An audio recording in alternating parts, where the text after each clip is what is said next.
আমি আয়াতে কারিমা অল্প একটা ইশারা দিয়েছি, আমাকে কয়েকজন আসতে রাস্তায় বলছে যে হুজুর এদিকে সে আলোচনা অনেক করছেন, আজকেও কিছু সে আলোচনা করবেন।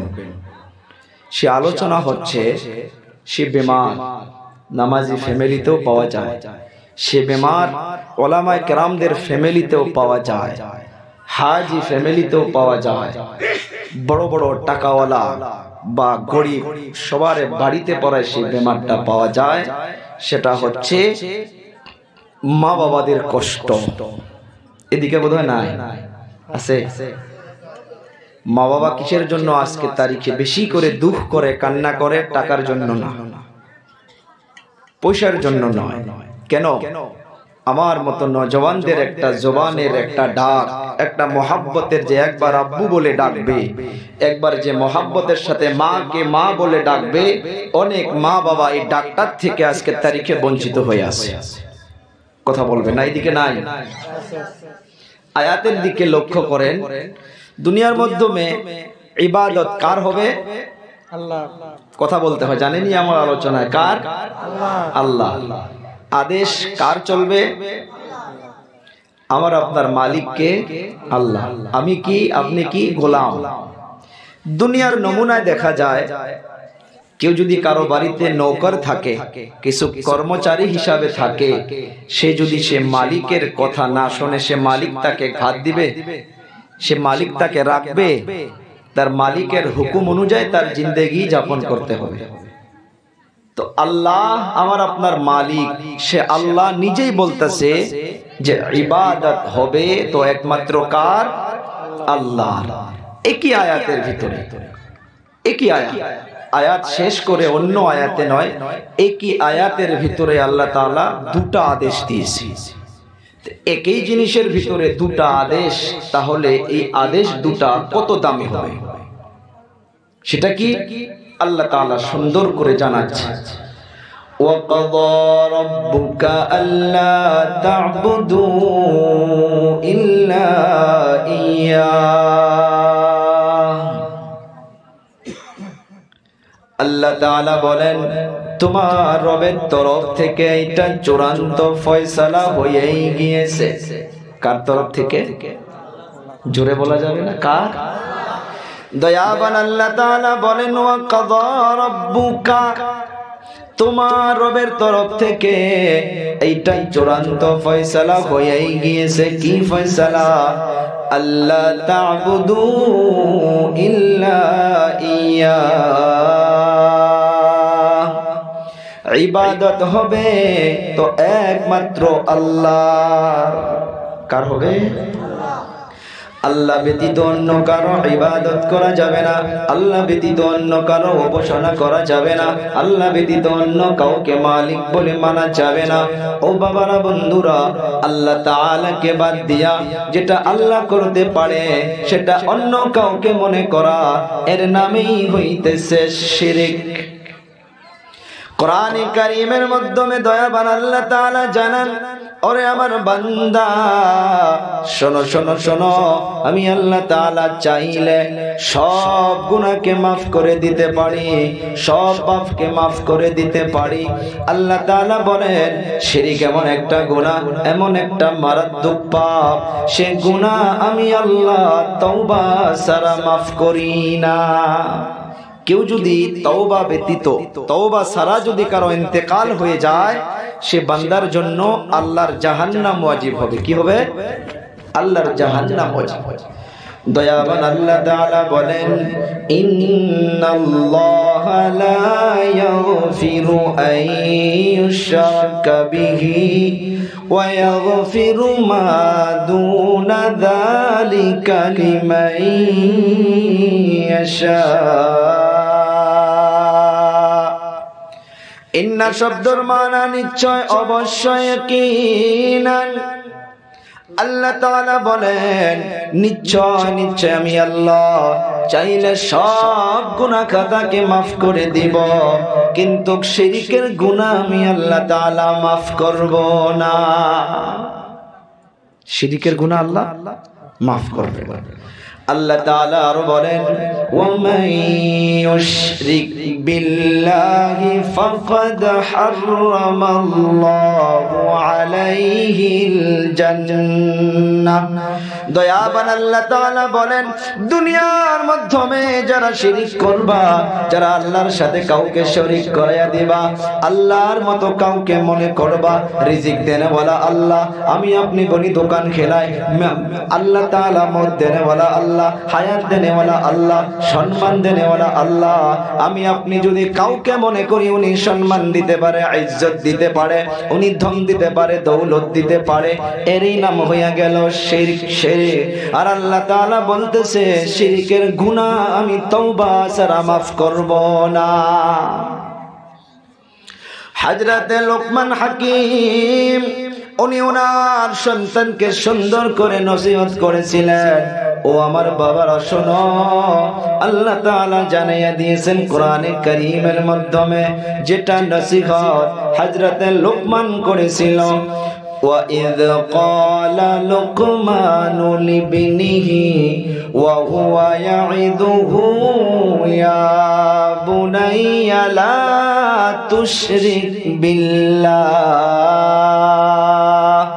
আল্লাহ তাআলা জানাইয়া দিতেছে যে লোকমান উনি ওনার সন্তানকে বলেছিল, রে আমার আদরের ছেলে, আল্লাহর সাথে কাউকে শিরক করবা না, ইন্নাশ শিরকা লাযুলমুন আযীম, যে শিরক হইতেছে অনেক বড় একটা মারাত্মক গুনাহ। তাহলে এই আয়াতের ভিতরে আল্লাহ প্রথম মেসেজ কি দিলেন? যে ইবাদত হবে তো একমাত্র কার? আল্লাহ। আল্লাহ তাআলার হুকুম মানাটা কি গো? আল্লাহ তাআলার হুকুম মানা ফরজ। বলি কি? সবাই কথা বলতে হবে। আল্লাহর হুকুম মানা কি গো? ফরজ। মা বাবার হুকুম মানা না। সেই জন্য তো কান খাড়া করে বসতে হবে ভাই, আওয়াজটা যেন দূর থেকে টানে, স্পিকারে আপনার শর্ট মারে জবান লাগলে, সেই জন্য দূর থেকে বলতে হবে, কারেন্ট মারে, জিবাতে কারেন্ট লাগছে। তো মা বাবার হুকুম মানা ফরজ নয়, মা বাবার খেদমত করা ফরজ। কি? মা বাবার খেদমত করা ফরজ। হ্যাঁ বলবেন হুজুর তাহলে মা বাবার হুকুম মানা ফরজ নয়? হ্যাঁ, কোনটা ফরজ হবে বুঝবেন, অল্প ধৈর্য ধরেন। মা বাবার সে কথাগুলো মানা ফরজ হবে যে কথার মাধ্যমে আল্লাহর হুকুম এবং নবীর তরিকা থাকবে।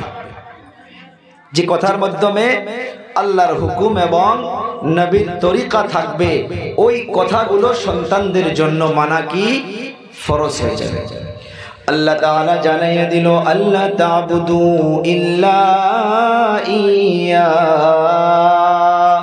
ওয়া বিল ওয়ালিদাইনি ইহসানা।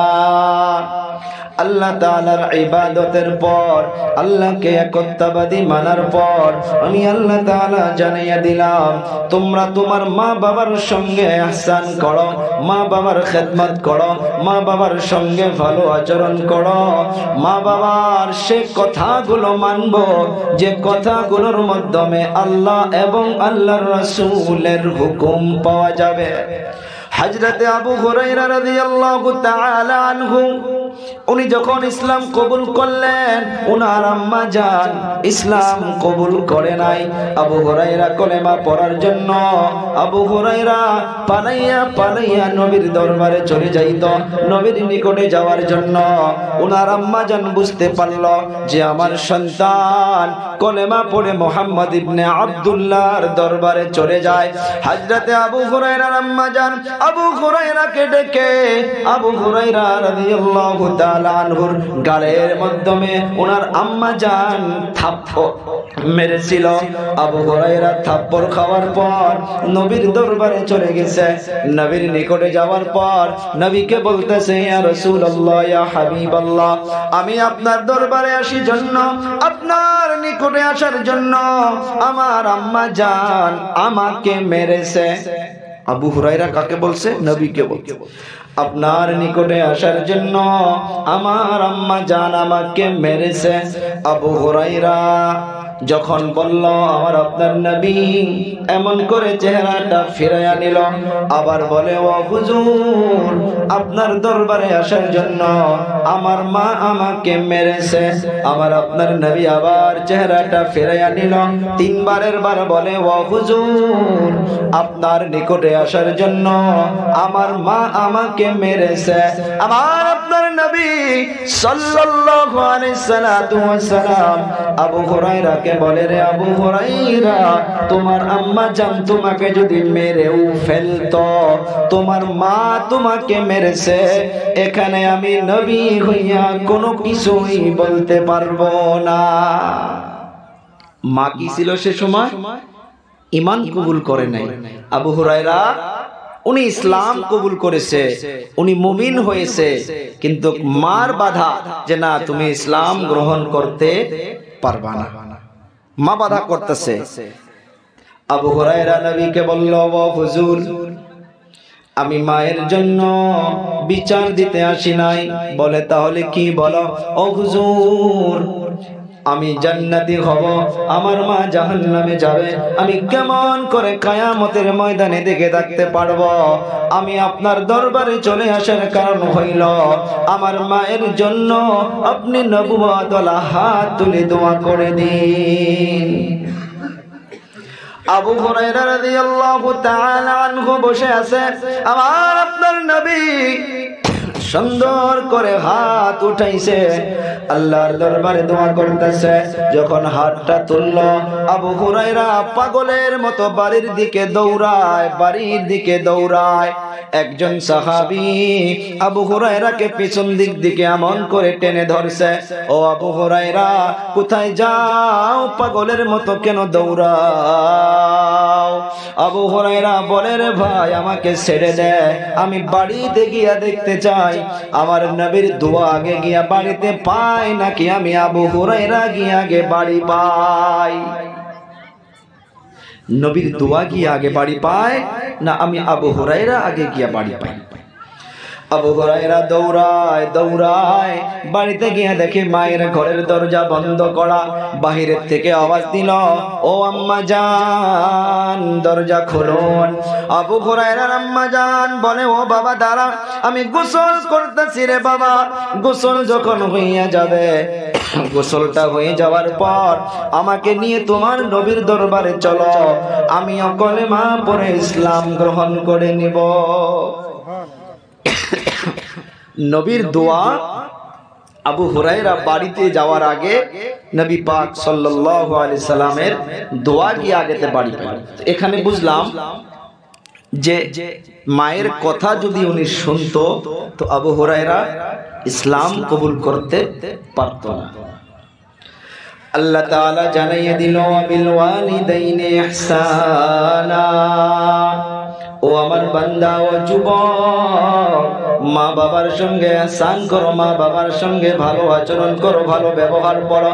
দুনিয়ার মাধ্যমে বাবা 100টা ফ্যামিলির মাধ্যমে 99% ফ্যামিলির মা বাবা কান্না করে সন্তানদের জন্য, টাকার জন্য নয়, গাড়ির জন্য নয়, বাড়ির জন্য নয়, ধন দৌলতের জন্য নয়। মা বাবাগুলো কান্না করে একমাত্র যুবক সন্তানদের জন্য। কেন কেন কেন বলবেন, কেন কান্না করে? ওরে যুবক, অন্তরের মাধ্যমে হাত দিয়া বলো, কয়দিন মায়ের খবর নিতে পারি, কয়দিন বাবার খবর নিতে পারি রে বাবা? আমার আপনার নবী সাহাবা কেরামদেরকে নিয়ে বলতেছিল, ও আমার সাহাবীরা রে, শোনো শোনো শোনো, আল্লাহ তাআলা আমাকে দুনিয়ার মাধ্যমে সব নিয়ামত দিয়েছে, একটা নিয়ামত দেয় নাই। অবাক করা কথা, নবী পাক সাল্লাল্লাহু আলাইহি সাল্লামকে আল্লাহ তাআলা একটা নিয়ামত দেয় নাই। এইটা কেমন কথা হইতে পারে? আমার আপনার নবী চোখের পানি ছেড়ে দিয়া বলে, রে সাহাবীরা শোনো, জীবনে তোমরা একবারের জন্য হলেও বাবাকে বাবা বলে ডাকতে পারছো, আমি নবী এমন জীবনে একবারও আমার বাবাকে বাবা বলে ডাকতে পারি নাই। কিতাবের পৃষ্ঠা সাক্ষী দিতেছে, আমার আপনার নবী মা আমেনার গর্ভের ভিতরে মাত্র 2 মাস হযরতে আব্দুল্লাহ নতুন বিবাহ করার পর তিজারতের জন্য, বিজনেসের জন্য চলে গিয়েছিল। ওখান থেকে আর রিটার্ন আসতে পারে নাই। আমার আপনার নবী মায়ের পেটের ভিতরে 2 মাস, ওই সময় হযরতে আব্দুল্লাহ দুনিয়া থেকে বিদায় হইয়া গেছে। আমার আপনার নবী সাল্লাল্লাহু আলাইহি সাল্লাম 6 বছর যখন বয়স হইয়া গেছিল, 6 বছর মক্কাতুল মুকাররমায় মা আমেনা বিকাল বেলা কোলে বাচ্চাদেরকে খেলাধুলার জন্য আমার আপনার নবীকেও ছেড়ে দিত। আমার আপনার নবী ওই খেলাধুলার ময়দানে চলে যাইত। একদিন বিকাল বেলার ঘটনা, নবী ফেরত আসে না। খেলাধুলা দেখতে দেখতে দেখতে দেখতে সন্ধ্যা হইয়া গেছে। নবী আমার বাড়ির মাধ্যমে আসে না। মা আমেনা টেনশনের মাধ্যমে পড়ে গেছে, আরে আমার সন্তান কই? মা আমেনা সন্তানের তালাশে বাহির হইয়া গেছে। মা আমেনা দৌড়ায়। মা আমেনা যাইতে যাইতে একজন ব্যক্তির সঙ্গে মোলাকাত হইয়া গেল। মা আমেনা প্রশ্ন করেছে, কে গো, আমার সন্তানকে দেখেছ নাকি? বলে, আপনার সন্তানকে তো চিনি না। অমুক ময়দানের সাইটের মাধ্যমে অনেকগুলো ছেলে খেলাধুলা করত, সবাই চলে গিয়েছে। ওই ময়দানের একটা কোণার মাধ্যমে একটা ছোট্ট একটা বাচ্চা চেহারাটা মলিন করে নিয়ে বসে বসে কান্না করতেছে। মা আমেনা দৌড়ায়। মা আমেনা গিয়া দেখে আমার আপনার নবী এমন ভাবে বসে বসে বসে বসে চোখের পানি ছেড়ে দিয়ে কান্না করতেছে। মা আমেনা প্রশ্ন করে, এই বাবা, কে তোমাকে মেরেছে বলো? নবী বলে, না, কেউ মারে নাই। কে ধমকাইছে বলো? বলে, কেউ ধমকায় নাই। কেন কান্না করো রে বাবা? নবী আমার চোখের পানি ছেড়ে দিয়ে প্রশ্ন করলো, আম্মা জান,